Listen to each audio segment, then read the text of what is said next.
Coming up here on Chicago Bears Now, a shocking revelation based on an exercise we're about to do. That's next.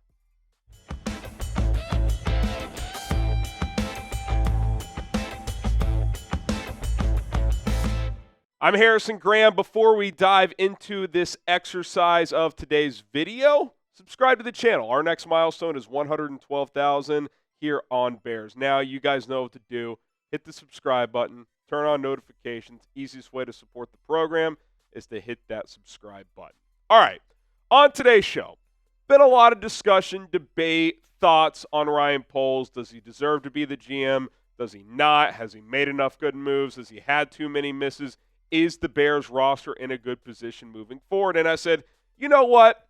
Let's just compare where the Bears roster sits, position by position, at this exact moment, compared to the 2021 season, the last season of Ryan Pace. Now, there's contextual things within each position group, like maybe one group is better or worse than 2021, but there's reason for that. So we'll kind of add as much of that as we can. But I just said, you know what, let's just do the exercise because there's no really reason to debate without going through the evidence. So let's just do it.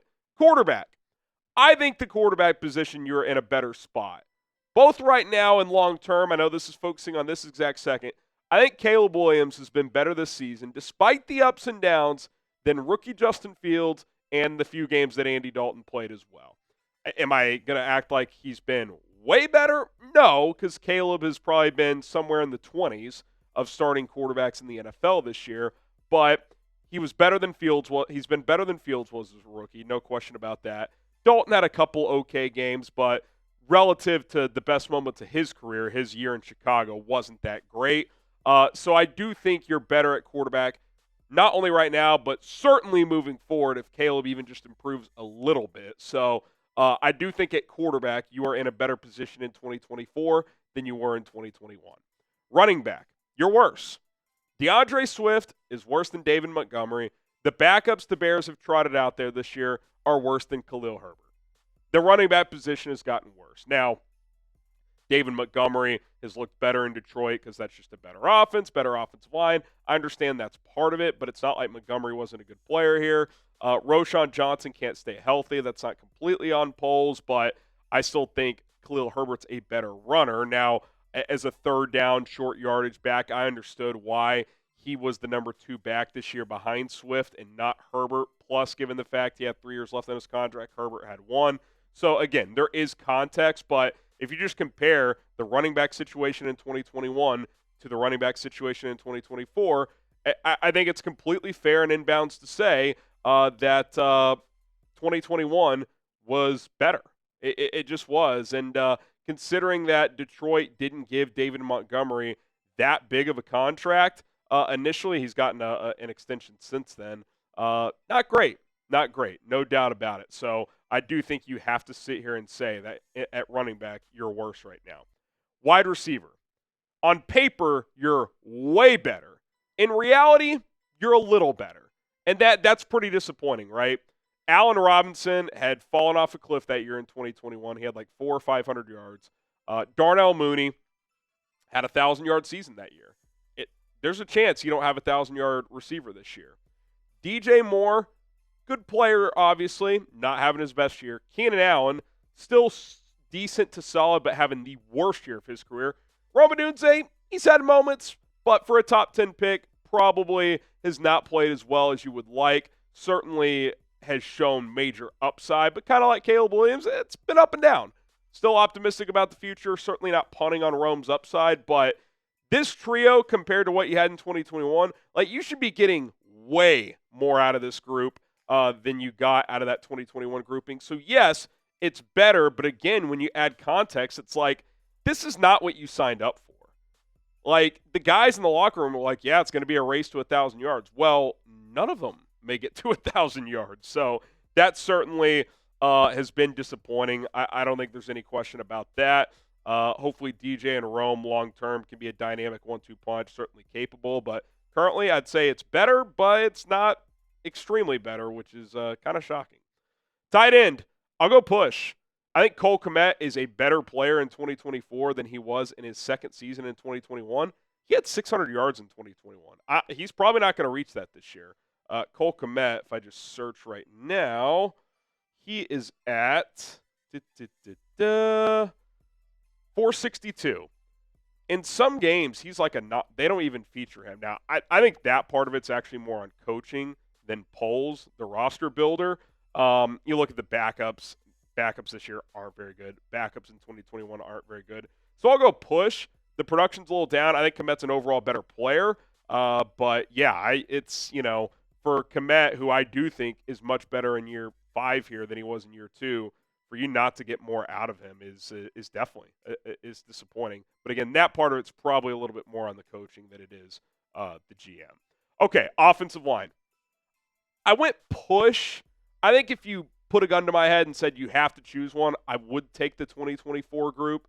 I think it's slightly better, but I think it's closer to push than better, if that makes sense. Just go by position. Jason Peters, Braxton Jones. Say what you want. Jason Peters in that 1 year in 2021 was pretty damn good. That's probably a push comparing to over-the-hill Jason Peters to Braxton Jones. Like, he was pretty solid. Now, again, context, Jason Peters wasn't a long-term option, all that stuff. We understand that. Cody Whitehair, that was like his last solid, like actually pretty good year. He's certainly better than Matt Pryor. Now, this version of Tevin Jenkins is probably better than that version of Cody Whitehair, but Tevin Jenkins also has more injury concerns. Sam Mustipher, Coleman Shelton. Shelton's better, not by a ton, but he is better. Darnell Wright is better than Jermaine Ifedi. But James Daniels, you could argue is in the ballpark of where Tevin Jenkins is, especially when you factor in that Daniels, during his time here, didn't have as big of injury concerns as Tevin Jenkins is. So I think you add it all up, it's pretty even. And that's where I think Poles gets and deserves a lot of flack, because he's a former offensive lineman. He said we're going to build through the trenches, and that just simply has not happened. It just has not. Now, again, there have been some changes certainly, but his big free agent acquisition, Nate Davis, disaster.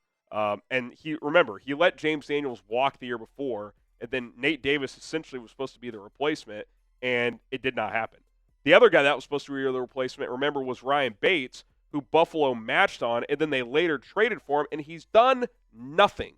Can't stay healthy, and the few snaps he has played, he hasn't exactly stood out. So, yeah, Poles, even though it's not necessarily worse, and if you had to choose, you would take this O-line, it's not nearly better enough 3 years into his GM experience here.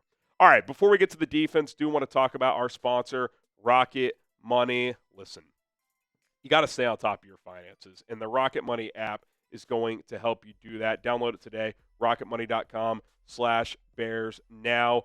If you're like me and you got a wife, you got a mortgage, you got a 20-month-old, you got all these bills, Christmas presents to buy, all this stuff, you really got to pick and choose on what you want to pay for. And what Rocket Money can help you do is find and cancel any unwanted subscriptions that you may have. They'll list them out all on one screen, and you'll realize, wow, I'm spending a lot of money on some subscriptions, a lot of which you probably don't use anymore. I know for me, when I signed up with Rocket Money, sunk up my bank account, I was like, wait, this thing, that thing, I'm paying for all this? Cancel. A few clicks later, got rid of about 3 or 4 services, and it saved me close to $100 per month. You can save up to $740 per year if you maximize the utilization of Rocket Money. You can set budgets. They'll send you reminders.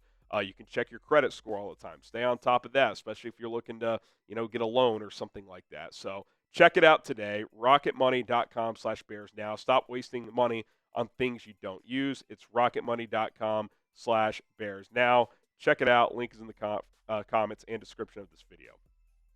Excuse me. Okay, defensive line. I'd go worse. Now, I think this one does require a good amount of context. Robert Quinn had a career year that year, 18.5 sacks. A year later, he fell off the cliff, and the Bears got a 4th-round pick for him when he was completely cooked. So I do think that Poles gets credit for that. But if you're just comparing 2021 to 2024, it's worse. I think the Robert Quinn, Khalil Mack, Bilal Nichols trio clears this defensive line this year. Now, Andrew Billings got hurt. That definitely impacted things. So, if everyone's fully healthy, it's closer to push. Even if it's push, though, it kind of gets back to the offensive line discussion. You said you were going to build through the trenches. That was your philosophy. there has not been enough investment there. Now, defensive line you've put a little more into. You traded and signed Montez Sweat. He's having a down year this year. That's not necessarily on you. You spent a second-round pick on Javon Dexter. He's actually been solid. Andrew Billings has been a good value signing. Got hurt this year. That part's not on you. But Zach Pickens, flop. DeMarcus Walker's fine, but he's a rotation player.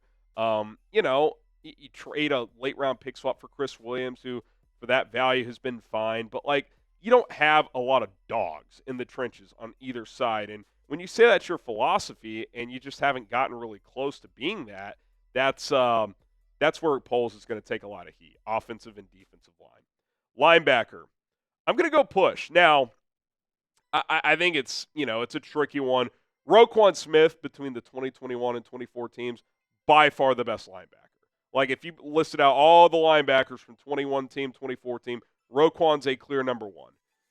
The problem is this year's team probably has the next three. I'm not even that big of a Tremaine Edmonds guy, but he would easily have been the number 2 linebacker on that team. TJ Edwards would have been the number 2 linebacker on that team. Jack Sanborn would have been as well.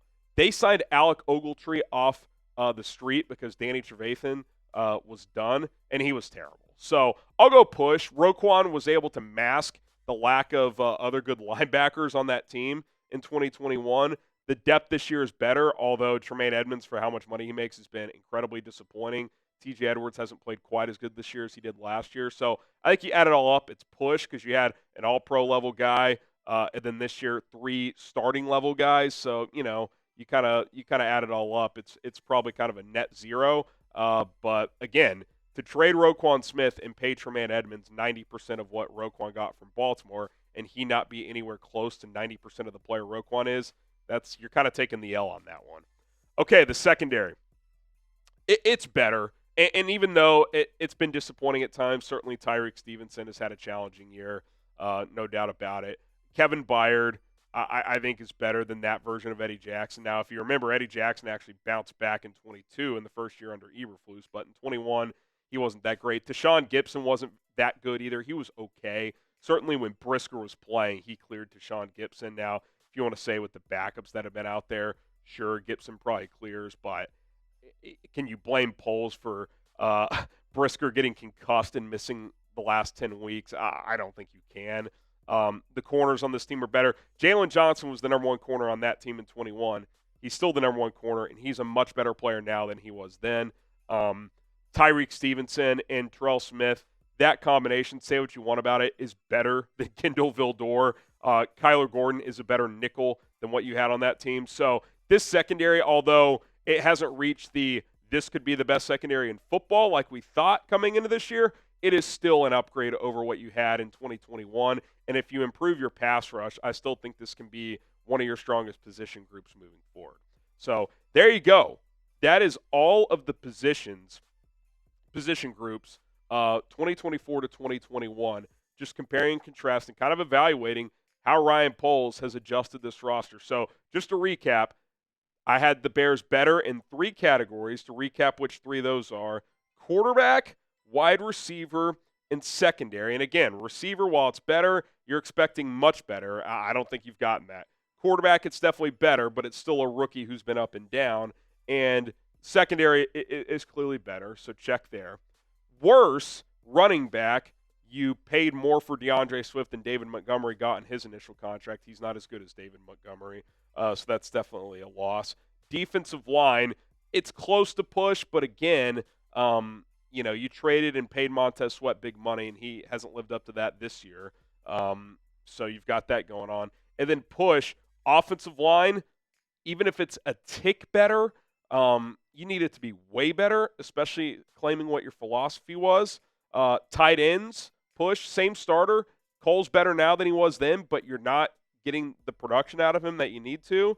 And linebacker. Again, the Roquan trade, Tremaine Edmonds paying him 90%, that has not exactly boded well for Ryan Poles' resume. So, again, that's kind of the problem. Even in the areas where you're better, you're not better enough. And you're not improved enough in enough of these position group categories. 3 out of 8? 3 out of 8. And listen, I get it. When you tear down the roster, it's going to take some time. We're at the end of year 3 now. Like Ryan Poles himself said on a Hard Knocks, it's time to win. You're a 4-10 football team. There's roster holes everywhere. Now, maybe some guys are just having down years. You got to hope that's the case because if it's not, then it's going to be hard to close the gap and be a playoff team next year, even with the right coaching. So I think you got to hope some of these guys just bounce back and get better with a better coaching staff. But, man, like, again, the context, all of it matters. But that 2021 roster was littered with bad contracts and aging players, and it doesn't really feel like you're in that much better position from a roster standpoint. Now, you're in a much better position in terms of salary cap health, draft picks available, all of that. And that does matter. But I think when you add it all up for Ryan Poles, it's like you kind of come away with this underwhelmed feeling, right? Like 3 years in, has he done enough? Do the positives outweigh the negatives? It's kind of hard to make that case at this point in time.